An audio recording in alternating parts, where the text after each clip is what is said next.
Most people believe that motivation is what separates the successful from the struggling. They chase it. They search for it in videos, in quotes, in morning routines. But here is the brutal truth that almost no one wants to accept.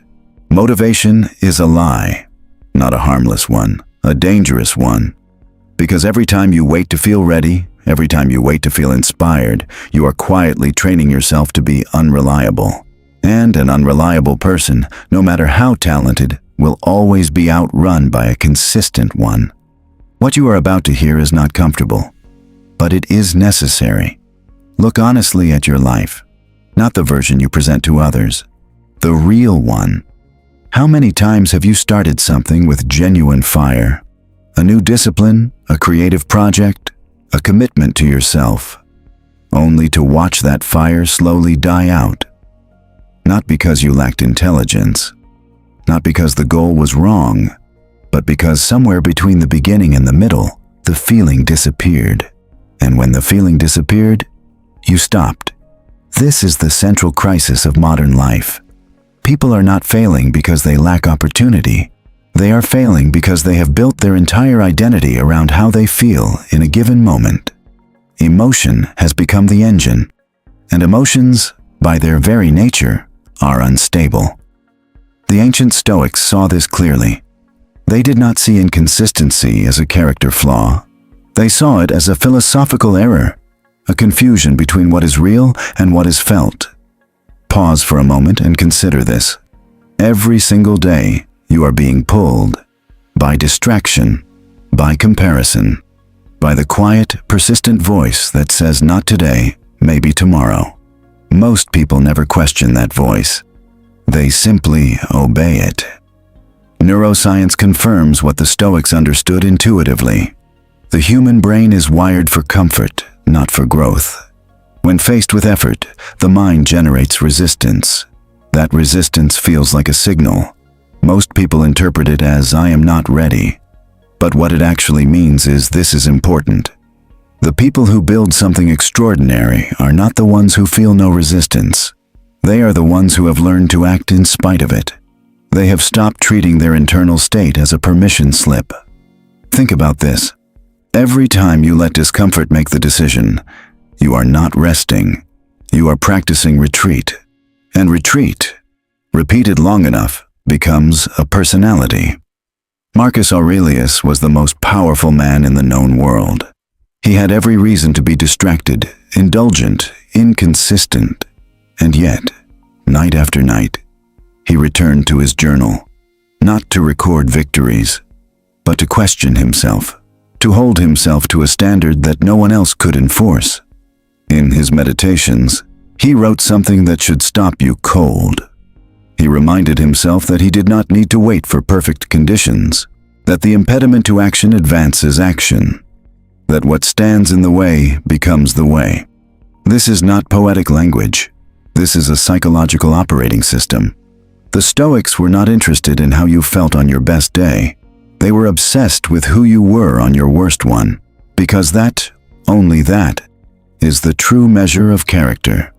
Epictetus, who began his life as a slave, understood this better than most. He had no control over his circumstances. None. What he cultivated instead was absolute mastery over his response. He wrote that men are disturbed not by events, but by their judgments about events. Read that again. Not the events, the judgments. Here is where it gets subtle and dangerous. Most people think their problem is external. They believe they would be consistent if only they had more time, more support, a better environment, a clearer path. But this is precisely the trap. Carl Jung called this projection, the unconscious act of placing the source of our problems outside ourselves, so we never have to confront them within. It is far more comfortable to believe the world is the obstacle than to accept that we are. The moment you begin to externalize your inconsistency, you surrender the only power you actually have, the power to choose your next action. Imagine this situation.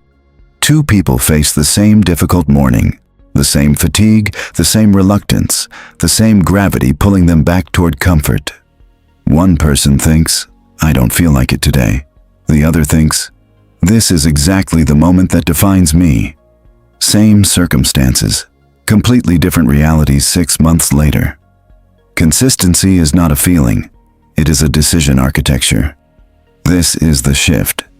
Instead of asking yourself, "Do I feel like doing this?" you begin asking, "Who am I becoming by doing or not doing this?" The question moves from the present moment to the long arc of your life. Seneca warned us about this with quiet ferocity. He wrote that we suffer more in imagination than in reality. Most of the resistance you feel toward your disciplines is not rooted in the task itself. It is rooted in the story you tell about the task before you begin it. The ruthless lesson here is this: you must stop negotiating with yourself, not out of cruelty, out of respect. Because every negotiation implies that there is a version of you that does not have to show up. And once you create that version, it will grow louder every single day. Consider the person who wants to build something real, a business, a skill, a body of work. In the beginning, the vision is clear. The commitment feels solid.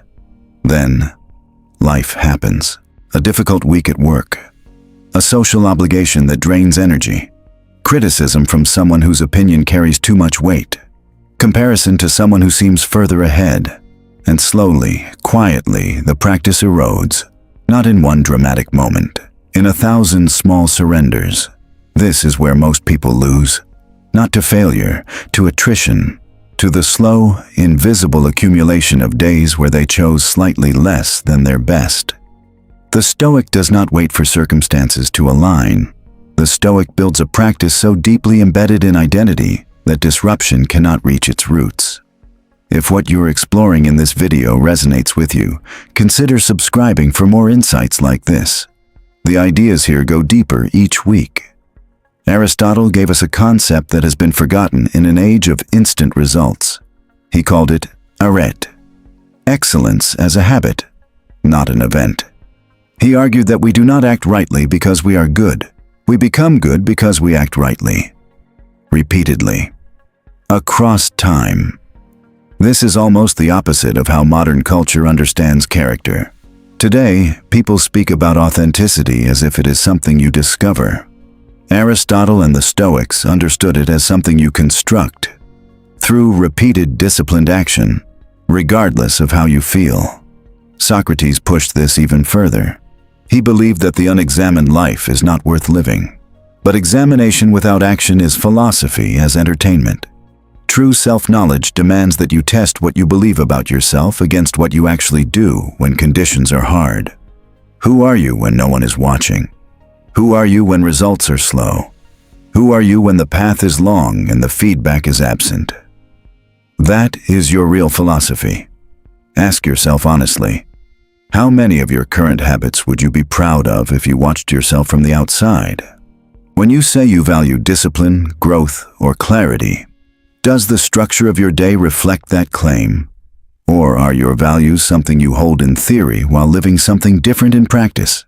These are not comfortable questions. They are not meant to be. Discomfort, used correctly, is not the enemy of growth. It is the compass. It points directly at what needs to change. The Stoics were ruthless not with others, but with themselves.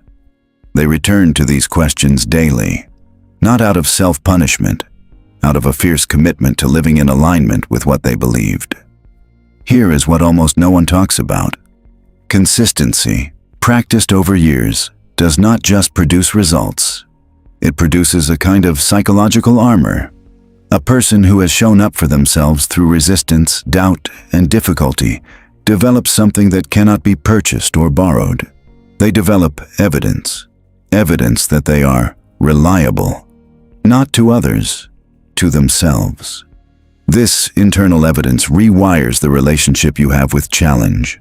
Where others see an obstacle, the consistently disciplined person sees familiar territory. They have been here before. They know how this feels, and they know, from personal history, that they will move through it. This is what Marcus Aurelius was building in his journal every night, not a record of greatness, a record of showing up, proof to himself that he could be trusted with his own life. You do not need to become someone else. You need to become someone you can rely on. The 5 ruthless lessons hidden inside everything you have just heard are these. Stop negotiating with the version of yourself that wants to stay comfortable. Replace the question of how you feel with the question of who you are becoming. Understand that resistance is not a sign to stop. It is a signal that something real is at stake. Build your identity around your actions, not your intentions. And show up quietly, without applause, on the days when no one would notice if you didn't. That last one is the hardest. It is also the most important. Because in the end, character is not what you display when it is easy. It is what remains when everything that makes it easy has been removed. The Stoics knew this, and somewhere beneath the noise of your daily life, you already know it too. The only question is whether you will act on what you know.